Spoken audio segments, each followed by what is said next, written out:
When you craft a story, what are some of the elements that you look at? You better find a personal story in the people that are the key actors in your case. Are there one or two examples of matters that you handled? He told me something that I'm glad I didn't know beforehand. He said, if we would have lost this case, I was going to quit police work. What, in your opinion, makes for a story that is compelling? How much we impact people's lives and how much we impact society. What drew you to the defense side? Working with them, playing around with them to see how it fits into what I do.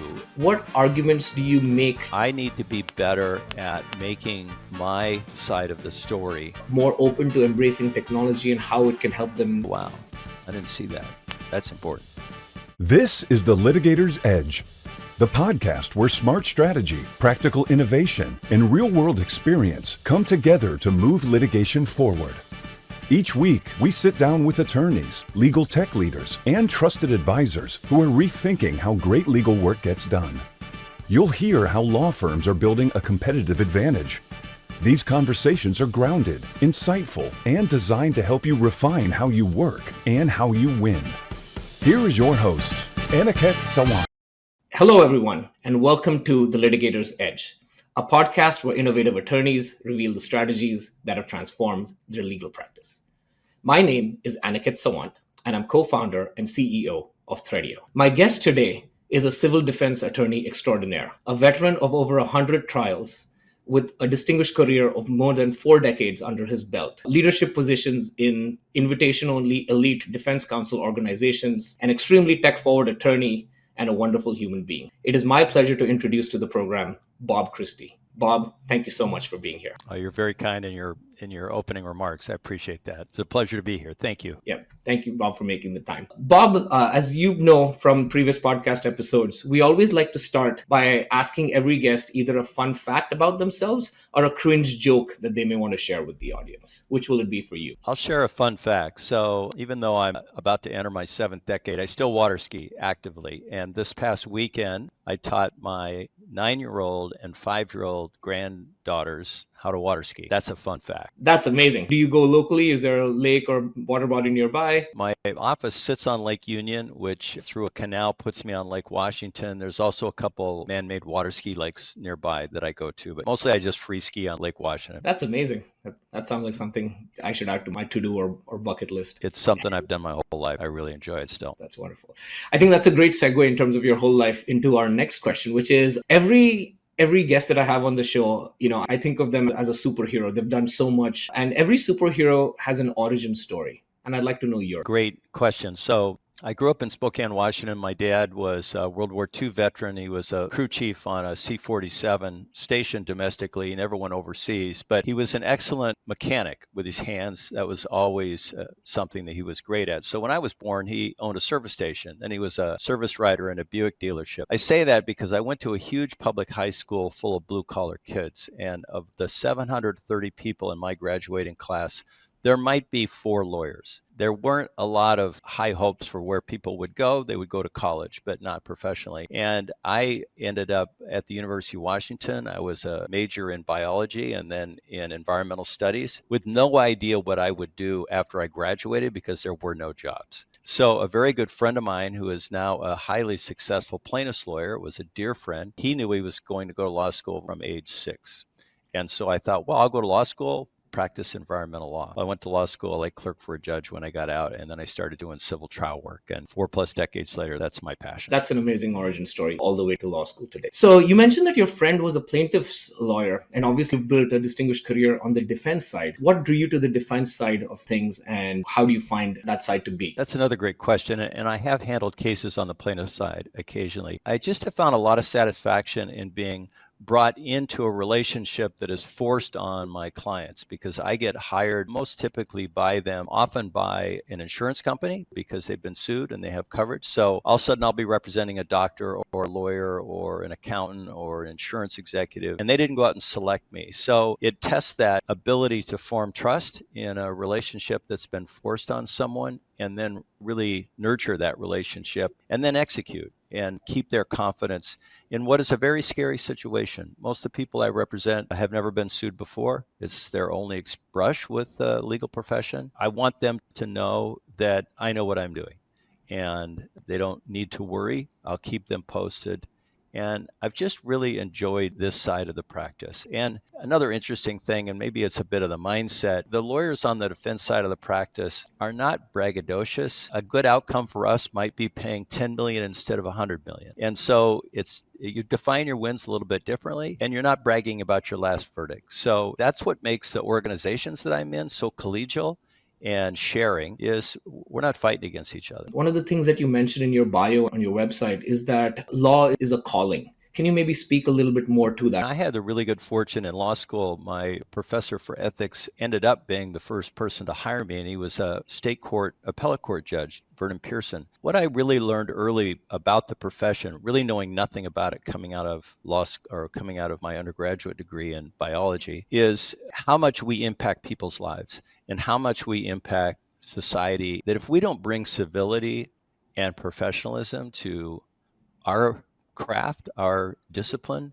we really erode the public trust and confidence in the judicial system, which is at the core of, I think, so much of who we are as a society. And so once I really got a feel for that and understood the role I could have in that, in influencing, I do feel a bit like it is a calling. It's rewarding. That's why I'm still doing it, is I'm very passionate about what I do. Obviously, your career has been very long. You've had decades of practice and experience. What are some key milestones? What are some key defining moments that you had through the course of your career, maybe early, mid, and maybe in the last few years, that have really sort of shaped your thinking? Maybe it had it evolve as a result of accomplishing those milestones or seeing those turning points? So I'll reflect on that a little bit. 1989, actually, the day the Berlin Wall came down, I was trying a lawsuit in a small county court in central Washington on behalf of a police officer that was accused of using excessive force in arresting someone. And it was a very emotional case for him. He was a longtime officer. His wife became very close to me. And the day that I was scheduled to give my closing argument, she presented me with a cross that she was Catholic, and she'd had her priest bless this cross, and she gave it to me just as a symbol of their faith in me before I went into my closing argument. That was pretty powerful. I don't know, about 15 years later, I was trying a case on behalf of a dear friend of mine and his wife who lost their baby because of malpractice on the part of a doctor. And it was one of my few cases ever on the plaintiff's side of the practice, and tried that case with a lot of passion in it, and knowing, very well defended, that it was highly likely there would be a defense verdict. The verdict ended up being, at the time, the largest verdict for the death of a baby in the state of Washington. The jurors came over and hugged my clients and cried. And that was just pretty powerful. You know, that was human instinct really at its most base and important level, because they don't all come out that way.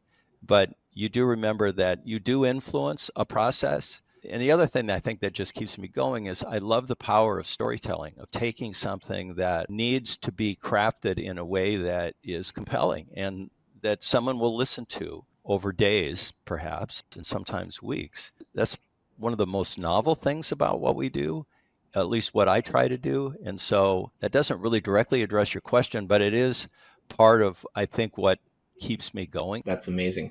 That's a great segue into what I was going to get to, which is you're obviously a wonderful storyteller. When you craft a story on behalf of your client, what are some of the elements that you look at? What, in your opinion, makes for a story that is compelling to the jury or to the other side in terms of advocating for your client? What do you look at? What are some of the components, and how do you put it all together? Well, it has to be personal. So if you're asking someone to care about something, you better make it personal. And so if you're representing a company or a city or a governmental entity, you better find a personal story in the people that are the key actors in your case and talk about them, not some large body that a jury can't relate to, because so often the people on the other side are hurt and there's very strong emotions there. And so you have to try to find something that is personal that they can connect with. Then you have to be selective about how you use your time in front of them. It has to be attention grabbing and memorable. So I always try to promise my jurors, I won't take a lot of your time, but when I'm up, please listen. And I'll get to the point, and I'll tell you now why that's important, and I'll tell you at the end why it was important that you listen. So Storytelling is really about creating imagination and then reinforcing it with images, with things that are memorable, because you're so much trying to empower a few people that are strangers to you with knowledge about your side of the story, so that when they're back in the deliberation room and you're not there talking to them, they remember a few things you said in a way that when someone comes up with an idea and says, well, I think we should decide this way, someone that you've empowered says, no, don't you remember this expert or this piece of testimony? That was really powerful to me. And let's talk about that. So that's why I guess figuring out how to be a storyteller in a way that's memorable, that's visual, that is impactful, and that matters. That's what I try to do. That's amazing. We'll come back to that, to some of the aids and how you put together the story in terms of the technology you use. Are there one or two examples of matters that you handled that not only had an emotional impact on you, like the ones that you shared, but also fundamentally maybe shifted or changed how you approach your practice? I had another case where I was defending a law enforcement officer, and it was in a new police agency that this was the first lawsuit against that police agency after it had been created. He worked deep undercover. He's one of those guys that he could walk into the courtroom one day, he'd have a 3-day growth beard, even though he grew it in 12 hours. And the next day he would shave it into a mustache, and he would look completely different every time you saw him. And that helped him in his undercover work. And this particular case involved him doing work undercover. And when we closed out the case and got a verdict in favor of him and the department, and actually got a monetary verdict against the plaintiff that sued them, he told me something that I'm glad I didn't know beforehand. He said, if we would have lost this case, I was going to quit police work. It really brought home for me how important it is that we do right by our clients and how deeply it impacts them. Not all of them. Some of them, this is business as usual and it's money and it doesn't really matter. That is a powerful story. And again, it really comes down, it sounds, Bob, like it comes down to people. It's all about the people and the stories they have and the stories that you can tell about them. You're absolutely right. It is all about the people and the relationships that you build with them and how you create trust for them and how you draw from them what is important about the situation so that you can convey that story. You want them to be part of it because they're ultimately the ones, they're the actors. I'm the cast director, not even the cast director. I guess I'm the director and the producer, and I try to shape the narrative, but the narrative has to come from the individuals. Part of the challenge in this business is to take people that aren't professional witnesses and make them compelling. Not try to make them something they aren't, but draw on who they are and the strength that they have in character and try to bring that forward. Sometimes there's not a lot there to work with, and that's a huge challenge, but often there's a lot there. You just need to tap into it in the right way. Yep, agreed. Bob, we've spoken about your career as a defense attorney, sort of in the courtroom and with all these individuals and organizations that you work with. But outside of that, you also play a tremendously meaningful and impactful role in the civil defense community with your membership and leadership of organizations such as the FDCC and the IADC and the ADTA. Can you maybe share a little bit about your motivations for being so involved in so many different organizations? Obviously, there's value to those who benefit from listening to you, but how do you balance all of that with your time, and what value do you see that it brings to you? That's a great question as well. And the organizations that you mentioned are all full, as you started this introduction with, they're peer selected groups of people in our profession that choose to spend time with each other. It is the warmth and depth of the real friendships in those organizations that drives my interest in them. I learn from them. I have become so much better as a lawyer because I have spent time with literally the best lawyers in the country, a non-competitive way, rather in a friendly way where we're talking about our kids and our grandkids and things, not nitty-gritty of trying cases. But then when we do talk about those techniques and skills, they're delivered really genuinely, again, in a non-competitive way. And so it's the combination of, I guess, the intellectual curiosity that I have about what we do, trying to get better, and then being around people that just inspire me, both as wonderful humans that are my friends, but also incredible lawyers, the best. One of my friends in the organization just sent to me an opening and closing statement that he gave in a multi-billion-dollar case. And he took a company and made it human by talking about the importance of John that did this. And it just, again, demonstrates how much value I get from that. I also, candidly, I get business from it. And I have friends that people want to do business with friends, and that happens a lot. So I end up having people connect with me because we've met, we've shared time together, and they trust me. Makes a lot of sense. Can you share, for the benefit of the audience, some of the roles that you're involved in today? I know we touched upon them, but what are some of the organizations? Because I have some follow-up questions based on the Federation of Defense and Corporate Counsel, about a 1,500 lawyer organization, about 1,000 private lawyers, 250 in-house company lawyers that manage litigation, or their insurance company. They work for an insurance company and manage litigation. In that organization, it's the first one I got involved in. And I wasn't young when I got in, so I thought if you want to do something in leadership, you better dive in. I did, and got on the board within a few years and ended up being president of that organization. And it's very rewarding because you can end up kind of putting in policies and programs that are fun, that are meaningful. We have a podcast program in the FDCC that I started in my presidential year, and it's going gangbusters. I guess I ran the table in that one. I ran through president and then board chair. In the IEDC, which is another great group, so when you're a president of one of these and president-elect, you travel with the presidents and president-elects of the others, sister organizations, and you travel all over the world with them, depending on what the meeting setup is that year. And so I became very good friends with those folks and ended up joining their organizations as well. IEDC is bigger, has a big international component, which is just fun, interesting. But they host a trial academy, and their trial academy, which usually has about 100 students every summer and about 14 faculty members, is quite simply the best civil, on the defense side for sure, trial experience, teaching experience in the country. And so I was a faculty member of that in 2023 and did a presentation on technology. The oldest person in the room, presenting on technology and looking around at people writing on yellow legal pads, which was fascinating to me. So they asked me to come back, which I did in 24. I just did a presentation on visualization and storytelling, that kind of thing. And I did it again here just a few weeks ago. So, and then the ADTA is just, it's a group of lawyers limited to one lawyer per million population. And it's just defense lawyers, civil practicing lawyers. And their stock and trade is we are great friends and we refer business to each other. And it's just, it's so refreshing because it is a very simplistic, honest model that's all built on friendship. So they're all different a little bit. They're all wonderful. There's a lot of overlap, and they make it fun.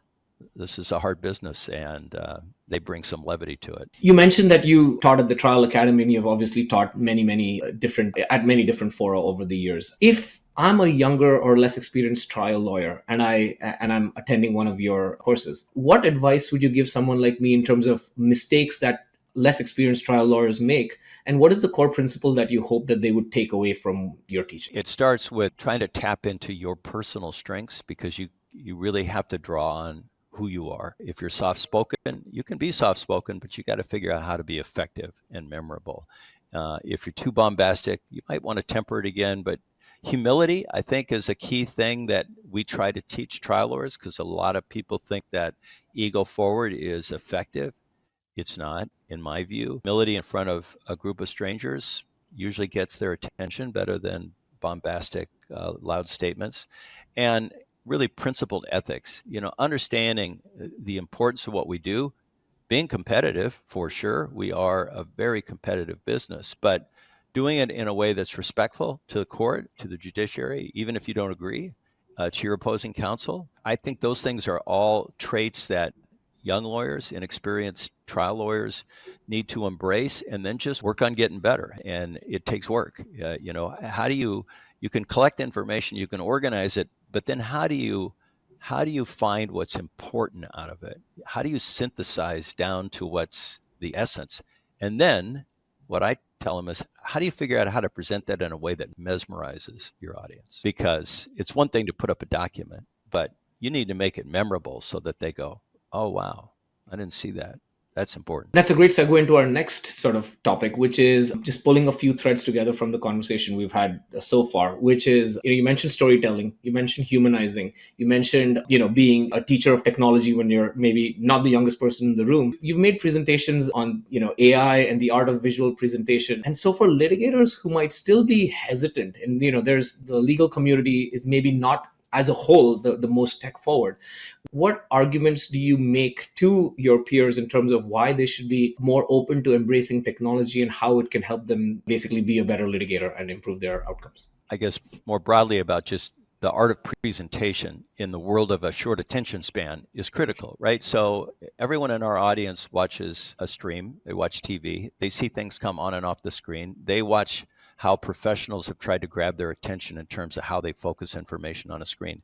And so they're not any different in our venue. They expect, I think, candidly, not necessarily to be entertained, but to be directed to important information. And so if you're not doing that through using call outs or using some method of calling attention to the important part of a document, then you're wasting everyone's time and you're not meeting expectations. That was shortly after Ken Burns's Civil War documentary. And I had still photographs that I wanted to bring to life.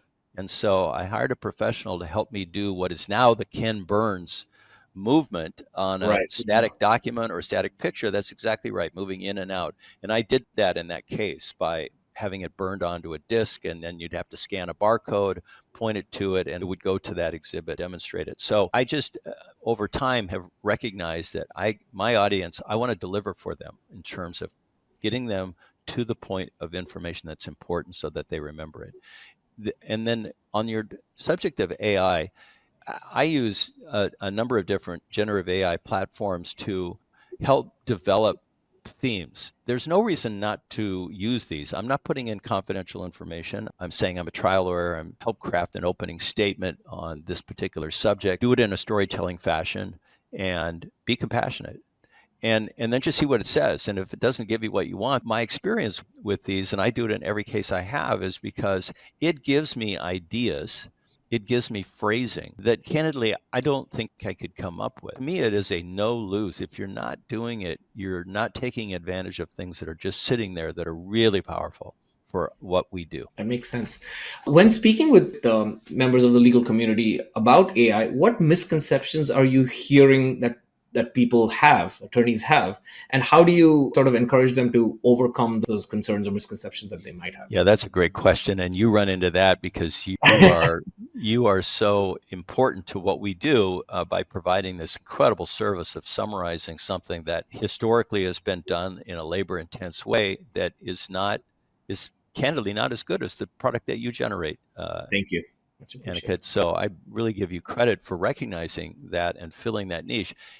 I think the point I try to make is, what are you afraid of? What fear do you have about providing this information? Well, I don't want this information getting out there. I said, well, you're using anonymous information. You're not putting in confidential information that could potentially be made public. It depends on how you're using it and what you're using it for. And these are the open systems I'm talking about. Increasingly, I think more and more firms are going to be moving to closed systems. And as those systems get, I guess, more sophisticated and priced better, then I think a lot of people are going to move into that space. But even then, once briefs are publicly filed, there's nothing that prevents you from loading those into one of these platforms and asking it to give you bullet points for argument. That's a really powerful tool. I think it's just getting people to stop listening to fear-mongering about these platforms and just understanding really what they are and how they can be used to your advantage. And the downside that you're creating in your head is probably not real. That makes sense. Speaking of the upside, when you look at new technologies, whether they be AI or visual persuasion or other tools, how do you determine, what's your rubric or framework for determining whether something should be used in your practice or not? Working with them, playing around with them to see how it fits into what I do. And maybe I now start doing something completely differently based on the toolkit that I now have. So I think you have to start with a mindset of, I need to be better at making my side of the story something a jury will remember. And so if I see something that is thoughtfully created that helps make something stick with an audience, then I'm going to explore that and see how I can fit that in. I often get asked this question, well, I think if you're up there doing it yourself, you look like you're all fancy and all. And I said, well, I don't know what you're talking about. I want to be the one that is controlling the technology because I know, because jurors then look at you and they appreciate that you are the master of the story that is being presented to them, as opposed to calling out to your tech person that's sitting there to bring up a document and zoom into a paragraph. That's a waste of time, and it's a waste of their time. Anyway, I think it's just way more effective to do these things yourself. So really, to answer your question, I look at how it can enhance my ability to make my message more powerful, more memorable. And if it fits, then I'm going to play around with it and see how I can use it. You bring up a very interesting point about even the, showing that you can run the technology yourself, and the sort of subconscious mastery, element of mastery that sort of imbibes the person viewing you with, saying, hey, this is not a person who's just dependent on somebody else. They know not only the story, but they also know the mechanisms by which the story is told. And that potentially has a more powerful impact than just being sort of the person who, barks out the orders, basically. That's powerful. So this has been a wonderful conversation, Bob. I want to sort of pull a few threads together and ask you, sort of looking ahead, right? So we live in a time of change, and change has always been sort of a constant, but it feels like there's been a lot of things that have been accelerating that change in society and technology, and therefore also in the practice of law, right? And so given everything that you see going on, including technology and everything else around us, what do you see as the future of the defense bar? So somebody who's just out of law school, maybe it's but maybe four decades later, coming out of law school, thinking about whether to go into the defense bar, looking at all these AI tools that are, that promise a lot of efficiency, but that can also potentially, that I, as a new law school graduate, have to work with and understand. And then, of course, the broader context. So given all of that, where do you see the defense bar headed? And how do you see these various factors that we're seeing today with technology and society and so forth playing into where the defense bar is headed? That's a great question, and it's a broad question, but let me try to be specific on it. So traditionally, the plaintiff side of the bar, to their credit, are better at communicating what is effective, the next way to encourage a jury to do something that they think is just. And I think the defense bar increasingly needs to work collaboratively to understand how we just trying to save money, but how do we protect business? How do we help entrepreneurs be productive and not be at risk of being put out of business by threatened litigation? And it's not like companies just do all good things. There's bad things, and sometimes we end up defending those, and those are hopefully cases you can get settled. But I think that there's some things that aren't going to change, that at the end of the day, it is a lawyer that has to stand up in front of an audience and be persuasive and be rational and be compassionate and be humble, be smart. And so those are all things that these tools give us ways to do that more effectively. For example, and I'm going to come back to you, you create this incredible product that helps me get people, in my case, ready for their deposition because they can quickly read what was asked in another deposition when their time is valuable, and they're not going to take the time to read a 400-page deposition, but they'll read your 10-page summary. And so I think technology is just going to continue to allow us to focus on the really important things that we have to be able to master, because it's going to become concentrated. These technologies help people become better at persuasion if they're used in a creative way. They also give you time to focus on what's more important. So that's why I think anyone working in our profession at a younger point in their career needs to appreciate how much opportunity there is to distinguish yourself by embracing this, being knowledgeable about it, and figuring out how to use it effectively. And just make yourself, at the end of the day, you're going to have to be the one that persuades an audience, a judge, an arbitrator, whatever it might be. This is going to help make you better at that, because it's going to free up time for that. Wonderful. Words to live by for sure. Final question for you, Bob. What is one question that I should have asked you, but I did not? When am I going water skiing next? I really appreciate the way you framed this out. And we've started kind of with a question about how did I get into this business? Probably what you didn't ask me is how is your life? And my life is amazing. I am married to my dream wife of 43 years, and I've got 3 kids and 5 grandkids. And I work hard at what I do, but I also play hard and have had the benefit of some really great experiences outside of the profession. And so I think everybody talks about the importance of work-life balance. I don't necessarily use that term, but you need to find headspace and outlets for yourself that are rewarding. And also and this took me years to understand, you need to understand what you can't control and what you can, and try not to overthink the things you have no control over. So that took me a while to figure out. And I don't know what the question would be that would prompt that. But I guess the question was, what have you learned over your many years of practice? That's probably one of the most important. If I can't control it, I just don't stress about it. That's deep and a wonderful way to end our conversation today. Bob, thank you so much. It was such a pleasure speaking with you, and I look forward to connecting again soon. Take care. It's been a pleasure speaking with you, and I appreciate it, your time very much. The Litigator's Edge podcast requires more than a conversation. It takes action, research, and collective wisdom. If today's episode resonated with you, we'd love to hear your insights. Join the conversation and help us shape the future together. We'll be back with more stories, strategies, and real-world solutions that are making a difference for everyone. In the meantime, be sure to subscribe, rate, write a review, and share it with someone you think would benefit from it too. Thanks for listening, and we'll see you on the next episode.